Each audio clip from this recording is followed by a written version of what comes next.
On this episode of China Uncensored, China's Xi Jinping has been named core leader. And with great power comes great power! Hi, welcome to China Uncensored. I'm your host, Chris Chappell. You might think that if you're already the leader of the unfree world and oversee the biggest country on earth with the biggest military, there's not much room for job advancement. But you'd be wrong.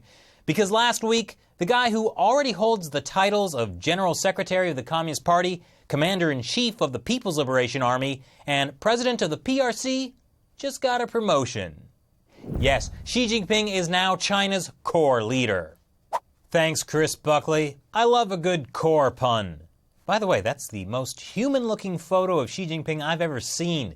He actually looks like he might be enjoying that apple. Anyway, back to the core issue here. This is big. I can't stress that enough. Core leader is a term first used by Jiang Xiaoping to describe himself and Mao Zedong. Xi has entered the pantheon of the Communist Party's Olympus.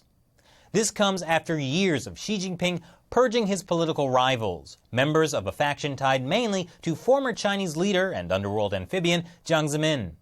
When Xi first came to power at the end of 2012, one of the first things he said he wanted to do was eliminate labor camps.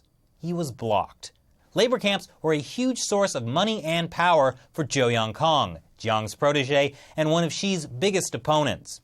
But after months of purging officials in the oil industry with ties to Zhou, before the year was out, Xi was able to close labor camps down and begin an investigation into Zhou that would eventually lead to his downfall. And even that only happened last year. It's been a slow grind, but now that Xi is the core leader, he's basically filled his special bar. Now he can finally take out the biggest tiger of them all, Jiang Zemin. You see, Jiang Zemin had also been named a core leader by Deng Xiaoping. Sorry, Hu Jintao, always the bridesmaid, never the bride. But Jiang's situation was different than Mao or Deng. Deng Xiaoping named Jiang a core leader because of how unstable the party had become following the Tiananmen Square massacre. If it wasn't clear that Deng fully supported Jiang, other political opportunists would have tried to overthrow him. And even still, there were attempts. Xi, on the other hand, took the title himself after slowly taking out his opposition. This was all carefully planned. In fact, references to Xi being called the core leader by lower-level officials started appearing in state-run media back in January.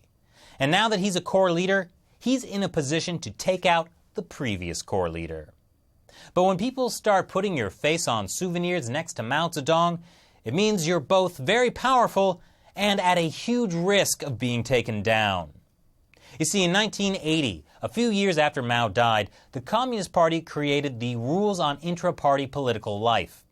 It was set up to prevent the kind of personality cult Mao created that plunged China into the chaos of the Cultural Revolution. The last guy accused of starting a personality cult was Bo Xilai. Here, he is on a recent 8-part reality show of top officials purged in Xi Jinping's anti-corruption campaign. Bo Xilai and his heavy-jowled mentor, Zhou Yongkang, supposedly tried to stage a coup against Xi. They obviously did not succeed. Well, now Xi has made it to core leader. So, does he have the power he's been trying to amass since the beginning? Not quite. The core leader announcement also stressed collective leadership, i.e., that collective leadership must always be followed and should not be violated by any organization or individual under any circumstance for any reason. Collective leadership was also the system in place when Hu Jintao was party head. It meant that China's top leaders, the Politburo Standing Committee members, had a lot of individual say in how things were run. And since under Hu Jintao, most of those guys were loyal to Jiang Zemin, Hu couldn't do just whatever he wanted.